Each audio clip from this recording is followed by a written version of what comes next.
sallallahu ala sayyidina Muhammadin khatamin nabiyyin wa ala alihi wa sahbihi ajma'in, amma ba'du. Ayuhal hadirun, bapak-bapak, ibu-ibu,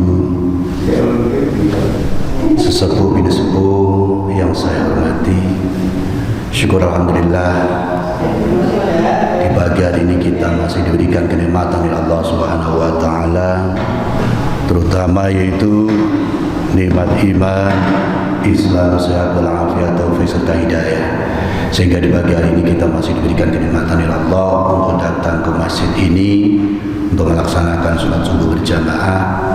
Mudah-mudahan saja ibadah-ibadah yang kita lakukan diterima oleh Allah Subhanahu wa taala. Salawat serta salam marilah kita hadiahkan kepada Nabiullah Muhammad sallallahu alaihi wasallam. Mudah-mudahan dengan shalawat salam yang selalu kita aturkan kepada beliau, kita diampuni umatnya, dan mudah-mudahan kita semua mendapat syafaat yang besok dari kiamat. Amin ya rabbal alamin. Bapak-bapak, ibu yang saya hormati, untuk kajian pada subuh kali ini yaitu bab ke-22, bab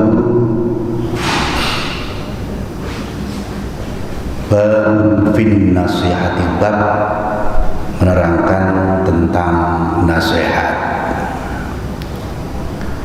Sebagaimana biasanya selalu Imam An-Nawawi mencantumkan beberapa ayat, kemudian diikuti dengan hadis-hadis. Yang pertama yang beliau cantumkan adalah di surah Al-Hujurat ayat 10. A'udzubillahi minasyaitonir rajim. Bismillahirrahmanirrahim. Qala ta'ala innamal mu'minuna ikhwatun. Allah Subhanahu wa taala berfirman, sesungguhnya orang mukmin atau orang-orang yang beriman itu adalah bersaudara. Wa qala ta'ala, dan Allah Subhanahu wa taala juga berfirman ikhbarun an Nuhin, karena mengibaratkan, menghabarkan dari keadaan Nuh, keadaan Nabi Nuh. Wa ansahu lakum, firman Allah, wa ansahu lakum, surah Al-A'raf ayat 62. Wa ansahu lakum, dan aku menasihati lakum, untuk kalian.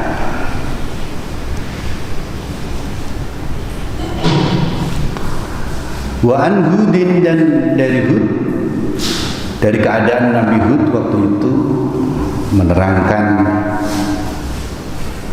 wa ana lakum nasihun amin, dan aku lakum bagi kalian nasihun, adalah yang memberikan nasihat, amin, dan dipercaya.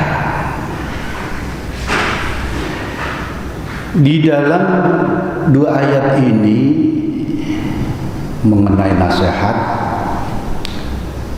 wa ansahu lakum dan wa ana lakum nasihun amin. Yang pertama menerangkan keadaan Nabi Nuh, dan yang berikutnya ini adalah menerangkan Nabi Hud. Wa ansahu lakum, ini Allah Subhanahu wa taala memberikan redaksi pada keadaan Nabi Nuh, yaitu dengan bentuk kata kerja. Wa ansahu lakum, gitu. Dan aku Nuh memberi nasihat kepadamu. Kenapa bentuknya beda dalam redaksi ini? Diterangkan bahwa Qala As-salami fil haqaiqi qala ba'dahu ansawlakum adullukum ala tariqi rusydikum wa qala Syahrul Ar-Karmani alamatun nasihah dan seterusnya. Jadi di sini kenapa memakai seperti itu, karena Nabi Nuh itu beliau mengajak kaumnya, menasehati kaumnya. Dari kata nasihat itu, an-nasihah itu adalah mengharapkan kebaikan. Karena beliau itu siang dan malam mengajak kaumnya untuk beriman kepada Allah Subhanahu wa Ta'ala. Sementara Nabi Hud itu pada siang hari saja. Nahar. Kalau Nabi Nuh naharon wa lailan, siang dan malam. Maka tidak heran karena begitu gigihnya Nabi Nuh itu termasuk Nabi Ulul Azmi, Nabi yang Allah Subhanahu wa Ta'ala memberikan cobaan yang sangat-sangat besar, dan beliau mampu untuk itu. Makanya beda di sini, bentuk redaksinya aja beda. Yang satu dengan wa ansahulakum, yang untuk Nabi Hud wa analakum nasihun amin, dan aku untuk kalian adalah nasihun dengan bentuk kata sifat orang yang memberikan nasihat, amin dan dipercaya.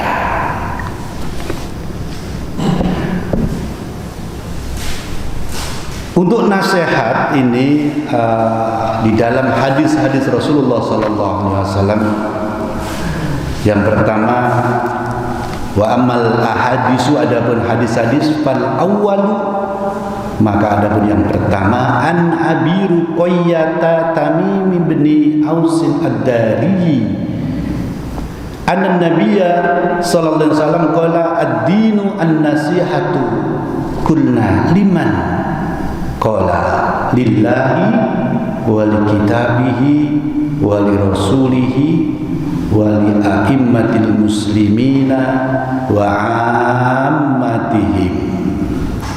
Hadis dari Abi Ruqayyah Tamim bin Aus ad-Dari radhiyallahu anhu, semoga Allah meridainya. Anna Nabi, sesungguhnya Nabi sallallahu alaihi wasallam, qala, itu beliau bersabda, ad-dinu an-nasihatu, agama itu adalah an-nasihah, agama itu adalah nasihat. Kulna, kemudian kami para sahabat bertanya, liman, bagi siapa?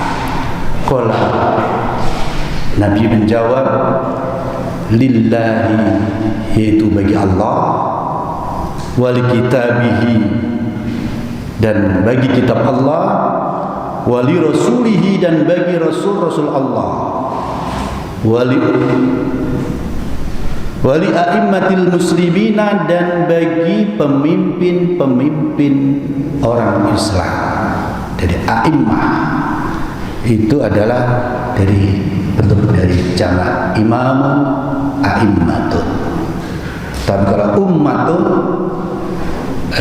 itu umam, bentuknya beda-beda. Kadang-kadang, nah ini justru kalau ummatun dan a'immah, ya a'immatun gitu kan, pasnya kan begitu. Tapi bahasa Arab kan begini. Jadi a'immatil muslimina, wali a'immatil muslimina, dan bagi pemimpin-pemimpin orang-orang Islam, wa ammatihim, dan pada umumnya orang-orang Islam atau orang-orang biasa. Rawahu Muslimun, rawah menceritakan hadis siapa Muslimun, Imam Muslim. Bapak-bapak, ibu yang saya hormati, ad-dinu an-nasihah, agama itu adalah an-nasihah, nasihat. Nasihat itu maksudnya adalah ungkapan yang disampaikan untuk mengajak kepada kebaikan. Itu adalah an-nasihat atau nasihat. Asal mulanya kata nasihat itu adalah atau an-nushu, berarti murni. Jadi kalimat kalau nasahtu al-asla atau nasahtul asla berarti aku memurnikan madu itu dari lilin. Jadi asalnya itu adalah an-nasihah, dinasahtu itu adalah memurnikan. Kemudian kata itu kemudian an-nasihah itu adalah sesuatu yang disampaikan atau ungkapan yang disampaikan untuk mengajak kepada kebaikan bagi orang yang dinasihatinya. Nah, kemudian di sini kulna, kami para sahabat bertanya, liman, bagi siapa? Kemudian qala, Nabi menjawab, lillahi, bagi Allah. Maksudnya apa sih bagi Allah? Apakah Allah itu butuh nasihat? Kok di situ dengan kata lillahi, bagi Allah? Yang dimaksud di sini adalah lillahi itu adalah tansorifu ilal imani bih. Yang dimaksud di sini adalah mencurahkan untuk beriman kepada Allah. Jadi di situ.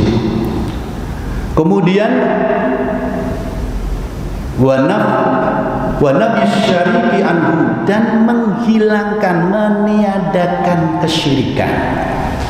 Wa tarkil ilhadi fi sifatihi wa asma'ihi, dan meninggalkan penyangkalan di dalam sifat-sifat Allah dan asma-asma Allah. Jadi maha suci Allah dari nasihat. Jadi nasihat di sini adalah agar kita mengenal Allah, mengimani Allah, gitu, menjauhi syirik, kemudian yaitu meninggalkan untuk menyangkal di dalam sifat-sifat dan asma-asma Allah. Wa wasfuhu bi sifatil kamali, dan mensifati Allah dengan sifat-sifat kesempurnaan. Jadi wujud, qidam, baqa. Kalau di kampung kan gitu Bu ya. Aqaid 50 itu ada sifat ajib, ada muhal, ada jaiz. Kalau dulu ulama-ulama yang di kampung, kiai-kiai di kampung, dari awal anak-anak sudah dikenalkan dengan sifat-sifat Allah. Bahkan dibuat ujian. Wujud, qidam, baqa, mukhalafatuhu lil hawadithi, qiyamuhu bi nafsihi, wahdaniyah, dan seterusnya. Qudrah, iradah, ilmu, hayat, sama, basar. Kemudian ada sifat wajib, muhal, adam, kudus, fana, dan seterusnya. Tapi biasanya kalau di kampung biasanya ya sifat wajib ya. Yang muhalnya biasanya jarang-jarang yang hafal. Biasanya sifat wajib. Itu aqaid, dasar-dasar akidah 50. Kemudian wal hubbu fihi wal bughdu fihi, cinta karena Allah, murka atau marah juga karena Allah. Itu nasihat di situ adalah terkandung seperti itu juga. Kemudian juga wajihadun man kafara bihi, yaitu memerangi orang-orang yang ingkar atau kufur terhadap Allah Subhanahu wa Makanya tidak heran pada waktu zaman Rasul ya masih kufur-kufur begitu, negara-negara itu nanti ditaklukkan dia mau bayar upeti, pajak atau masuk Islam. Kemudian wal i'tirafu bi ni'amihi wa syukruhu 'alaiha, yaitu mengakui dengan nikmat-nikmatnya, yaitu nikmat-nikmat Allah, dan syukur atas nikmat-nikmat Allah. Yang berikutnya wal ikhlasu fi jami'il umur, ikhlas di semua keadaan atau semua perkara dan seterusnya. Terus wa ada lagi wa talattufu bin nasi wa man amkana minhum ilmuha, dan itu dalam hati itu terus ada talattuf, lemah lembut kepada orang atau kepada manusia, dan barang siapa yang dia itu mampu semuanya tadi dikuasainya semua dan dia mempraktekannya, maka baginya mengajarkan nasihat tersebut. Jadi maksudnya nasihat bagi Allah adalah seperti itu. Yang kedua yaitu wali kitabihi, bagi kitab Allah. Qala ulama berkata an-nasihatu lahu al-iman bi annahu kitabullahi wa tanzilahu.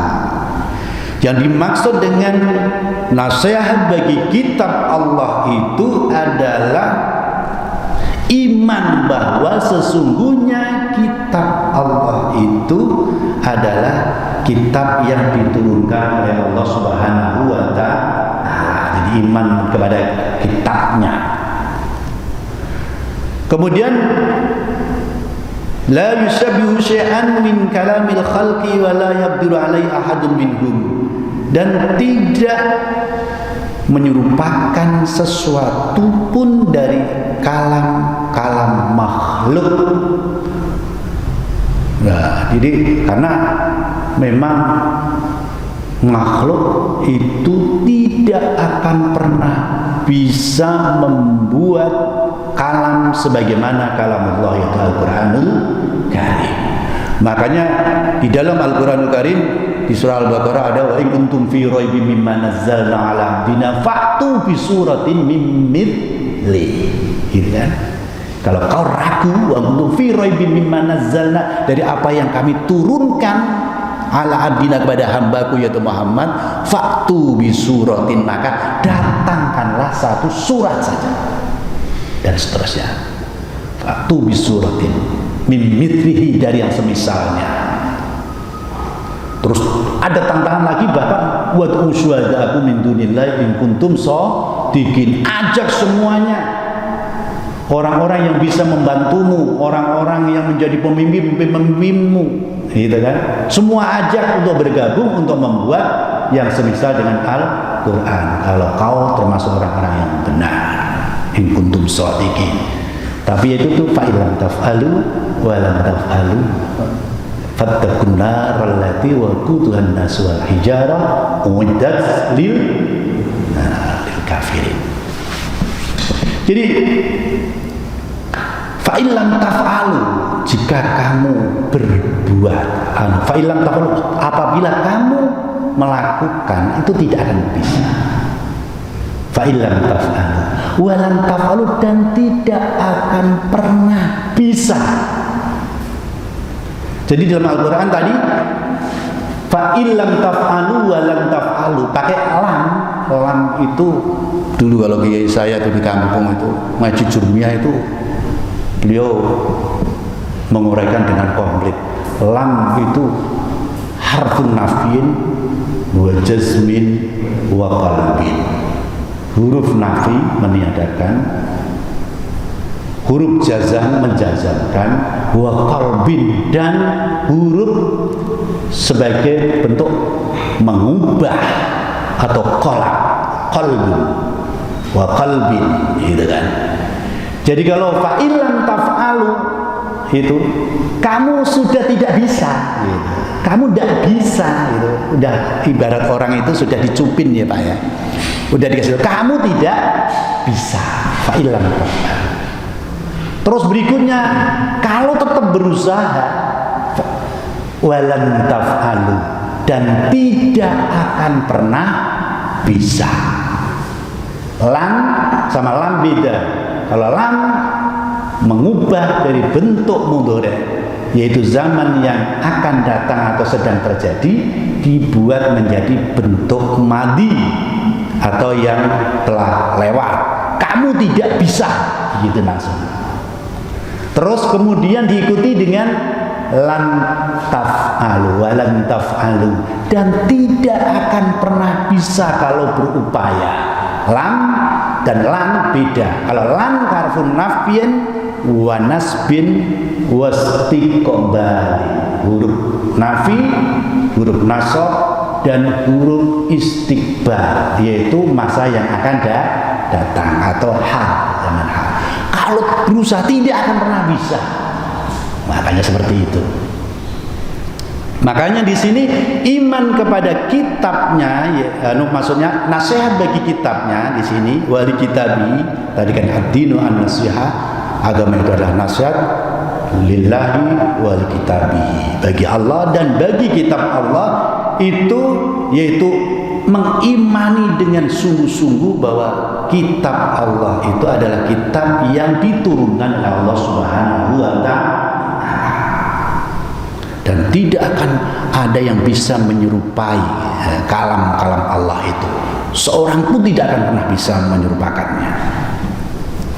Kemudian summa ta'dhimuhu wa tilawatahu, summa ta'dhimuhu wa tilawatuhu haqqa tilawatihi, kemudian mengagungkan kitab Allah tadi dan membacanya dengan hak bacaannya, wa tahsinuha wal khusyu'u indaha, kemudian membaca dengan membaguskannya. Maka ada istilah namanya tahsinul Quran, baca dengan baik, yaitu dengan hak-hak huruf, wala ain ya ain, ha kha, semuanya harus bagus. Bo, itu juga begitu ya. Dha, bo, itu kan harus dipasin itu bacaannya, itu maksudnya di situ. Kemudian wal khusyu'u indaha, khusyuk ketika kita itu membawa Al-Quran, membaca Al-Quran. Jangan baca sambil bercanda. Jadi anak-anak kita kalau baca Quran, hafalan Quran itu juga bercanda-bercandaan, itu nggak boleh. Makanya banyak ulama yang mengharamkan Quran dibuat lagu-lagu. Saya pernah dengar itu Al-Quran itu mungkin karena tukang seni itu dia dilaguin pakai irama. Masya Allah. Nah, kalau diartikan sih nggak apa-apa lah, tapi kalau Al-Qurannya jangan, karena hati tidak khusyuk ketika membacakan atau membawakannya. Kemudian wa iqamatu hurufihi fit tilawati, dan kita itu iqamah, itu menegakkan huruf-hurufnya di dalam membacanya. Kemudian wadzabbu anhu li ta'awulil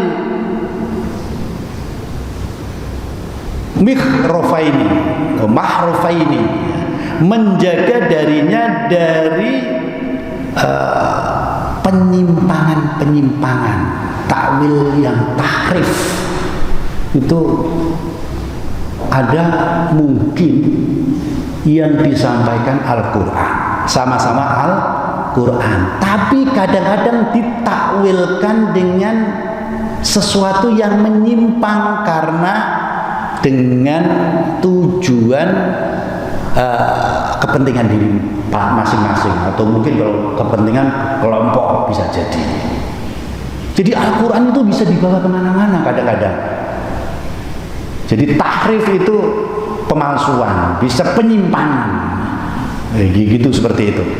Jadi kadang Al-Quran itu bisa ditahrif, dimukhtarif, disimpangkan pemahamannya. Ini Al-Quran ada loh, ini juga ada, ini juga ada, sama-sama ada. Tapi karena dia mengikuti hawa nafsunya, maka dia mentawilkan Al-Quran sesuai dengan kepentingannya. Itu bahaya sekali. Itu namanya tidak mengagungkan Al-Quran. Jadi harus seperti itu tadi. Wat tasdiqu bima fihi wal wuqufu ma'a ahkamihi, yaitu tasdik, membenarkan bima fihi, dengan apa-apa yang ada di dalam Al-Quranul Karim. Isi-isinya dibenarkan. Yaitu semuanya dibenarkan bahwa, dan juga dia memakai hukum-hukum, menjalankan hukum-hukum di situ apa yang ada di dalam Al-Quranul Karim. Kemudian memahami ilmu-ilmunya, kemudian wal i'tina'u bimawa'idhihi wa tafakkurin fi ajabihi, yaitu memperhatikan keagungan Al-Quran dan bertafakur, memikirkan, mikir-mikir di dalam keajaiban Al-Quranul Karim. Jadi nasihat bagi kita Allah itu maksudnya seperti itu. Al-Quran itu kan sudah ada petunjuk nasihat bagi kita. Nah, kalau kita cuma membaca hadis kemudian arti saja, maka akan bingung. Agama itu adalah nasihat, kemudian para sahabat juga bingung, makanya nanya, kulna, kami bertanya, liman, bagi siapa? Nah, gitu kan? Kemudian Nabi menjawab, qala lillahi wa li kitabihi. Kemudian wali rasulihi, dan bagi rasulnya. Bagi rasulnya itu adalah dengan mengimani bahwa Rasul Allah itu utusan Allah. Beriman bahwa Nabi itu adalah utusan Allah. Nabi atau Rasulullah itu adalah utusan Allah Subhanahu wa ta'ala. Dengan seperti itu maka kemudian kita mengikuti ajaran-ajaran atau himbauan-himbauannya dan menjauhi segala larangan-larangannya. Termasuk juga nasihat bagi Rasulnya adalah mengagungkan Rasul. Mengagungkan di sini adalah ketika memanggil itu tidak dengan nama langsung. Kalau orang tuh manggil itu dengan nama langsung itu kan jangkar orang. Maka kalau orang-orang beriman itu tidak pernah mereka memanggil Rasulullah dengan ya Muhammad, enggak. Itu adalah orang-orang yang tidak beriman. Ya Muhammad, belum beriman biasanya seperti itu. Makanya tidak heran kemudian ketika bersolawat para ulama-ulama berikutnya itu ada yang mencantumkan ketika solawat, ada yang persis seperti teks yaitu Allahumma sholli ala Muhammad, ada yang menggunakan dengan Allahumma sholli ala Sayyidina Muhammad. Dan berikutnya yaitu nasihat bagi Rasulnya adalah ketika taklim itu tidak meninggalkan Rasulullah.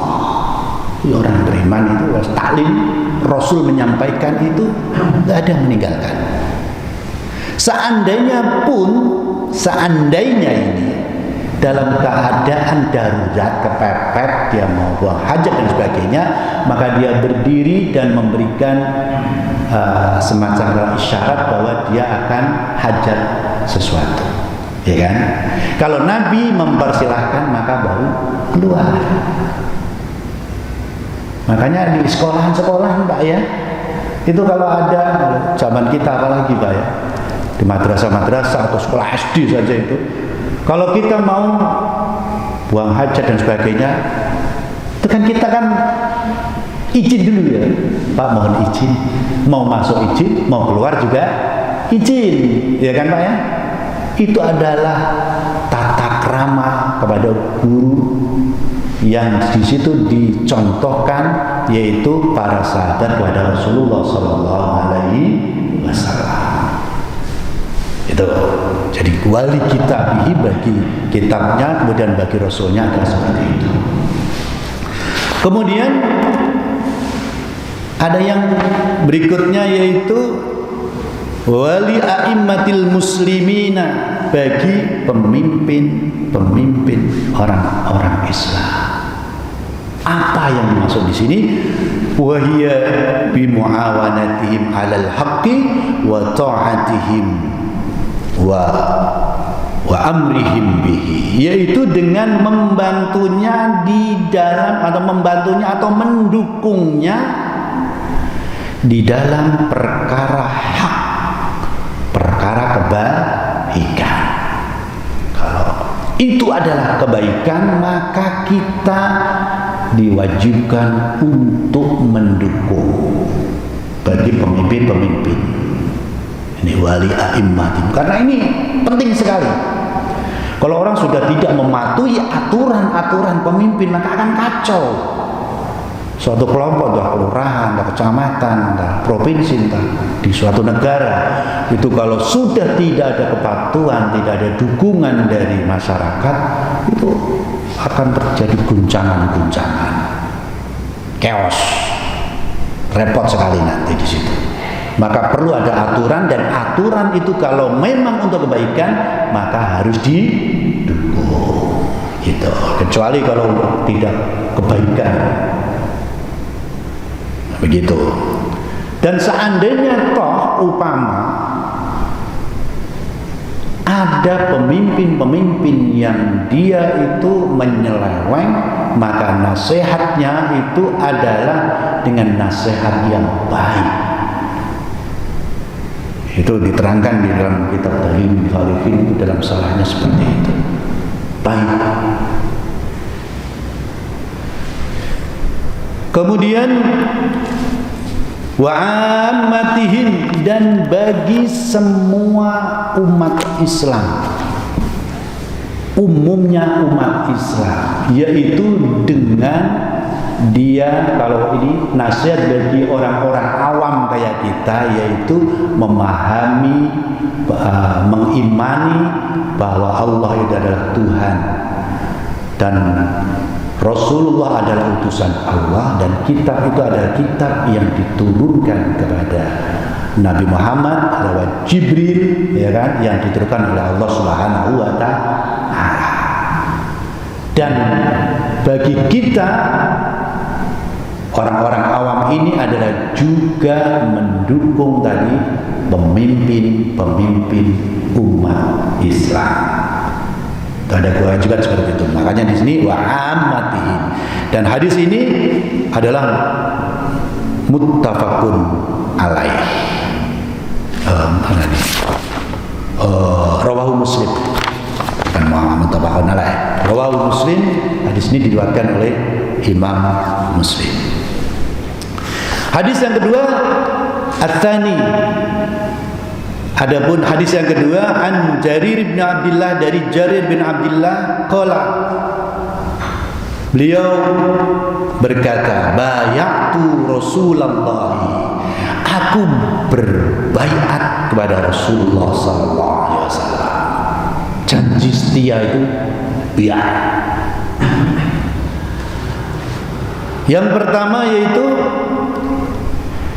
ala iqamis sholati, yaitu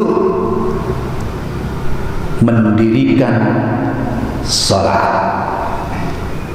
wa itaiz zakati, dan mengeluarkan zakat, wan nuski likulli muslimin, dan memberikan nasihat atau mengharapkan kebaikan dengan nasihat tadi, likulli muslimin, bagi orang-orang muslim.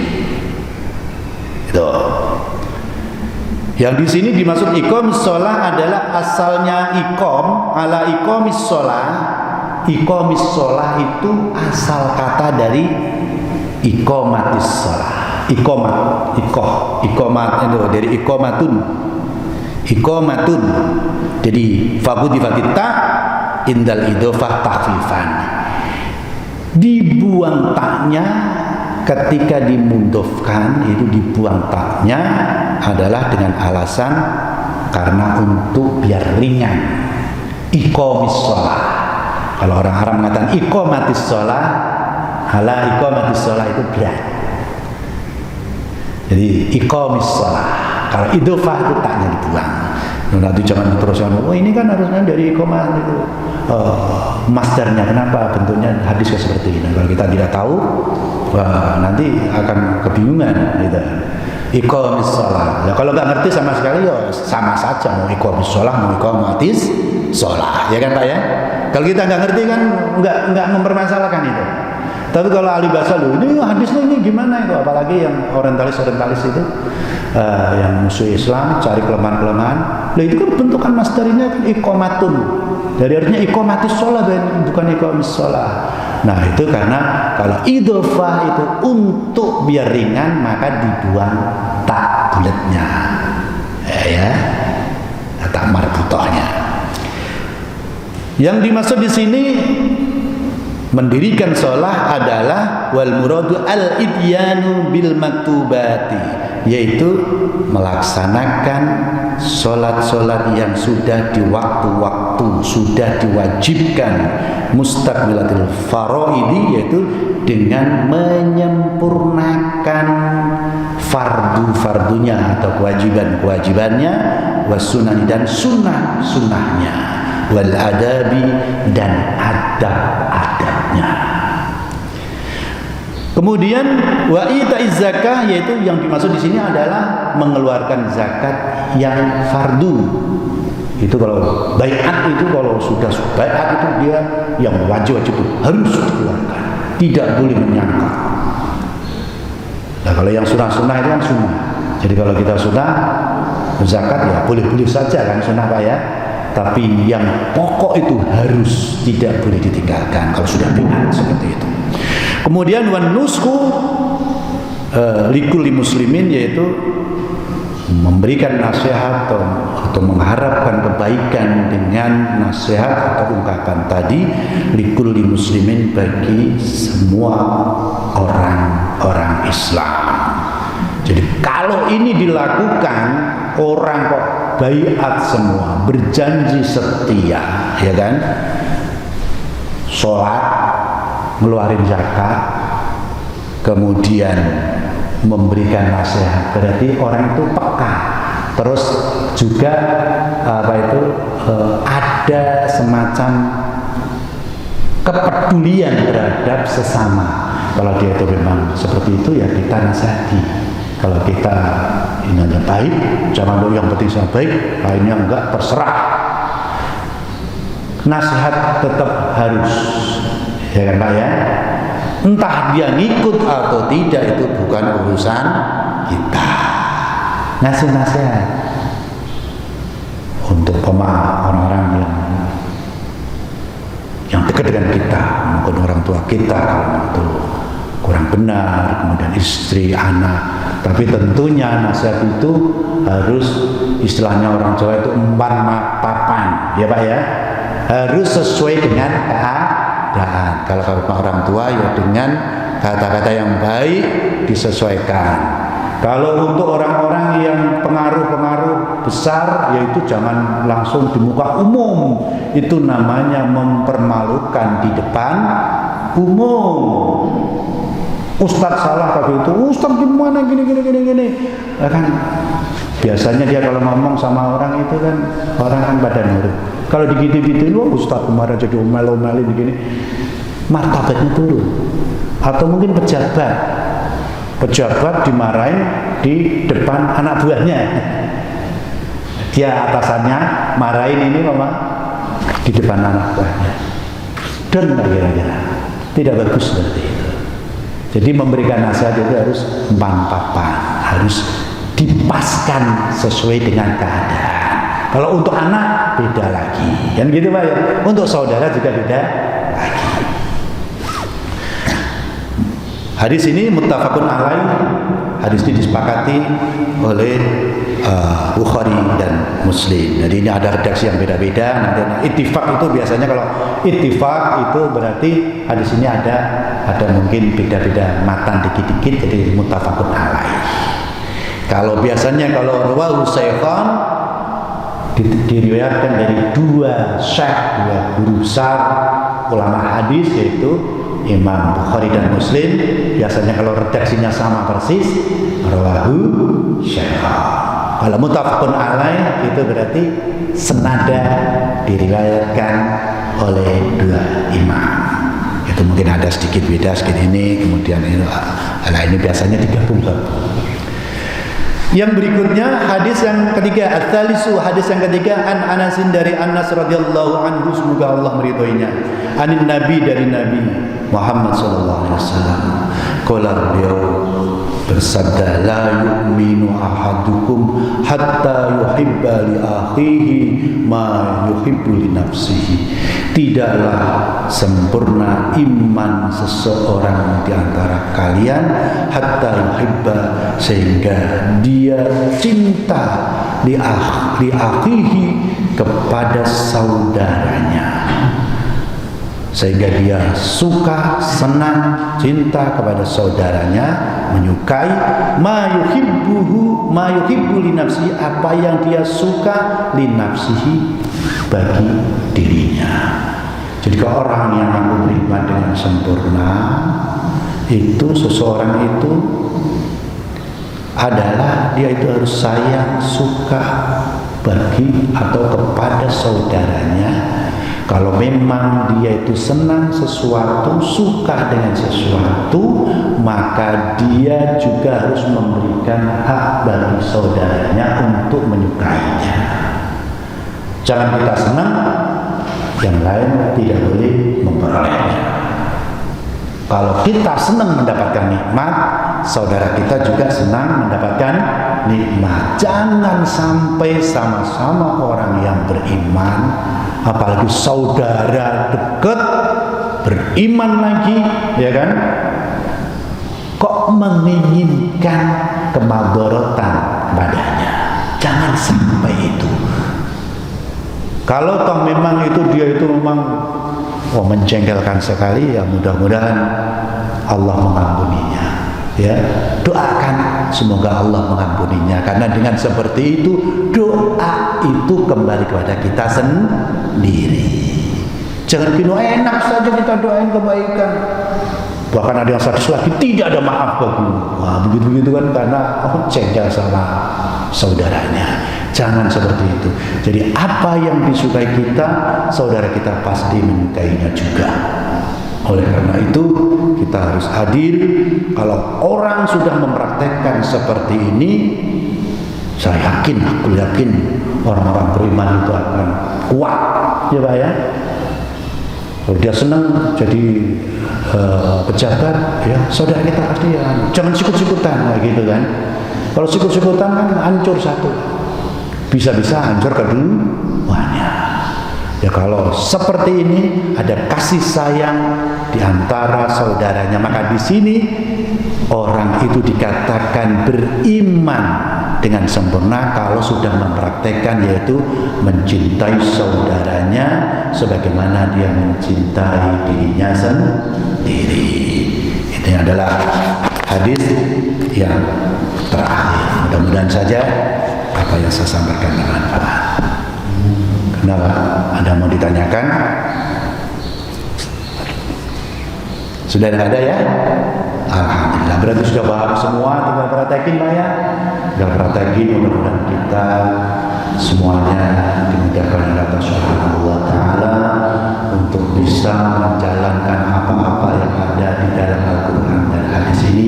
Mudah-mudahan kita mendapatkan kepada Allah Subhanahu wa Ta'ala. Amin ya rabbal alamin. Itulah tadi yang bisa saya sampaikan. Mohon maaf bila mana ada kekurangan, seandainya ada kekurangan, kesalahan dari saya pribadi. Kalau memang itu ada kebaikan, maka itu dari Allah Subhanahu wa Ta'ala. Bila taufiq wal hidayah. Assalamualaikum warahmatullahi wabarakatuh. Kita tutup dengan doa kafaratul majelis. Subhanaka Allahumma wa bihamdika asyhadu an la ilaha illa anta astaghfiruka wa atubu ilaik.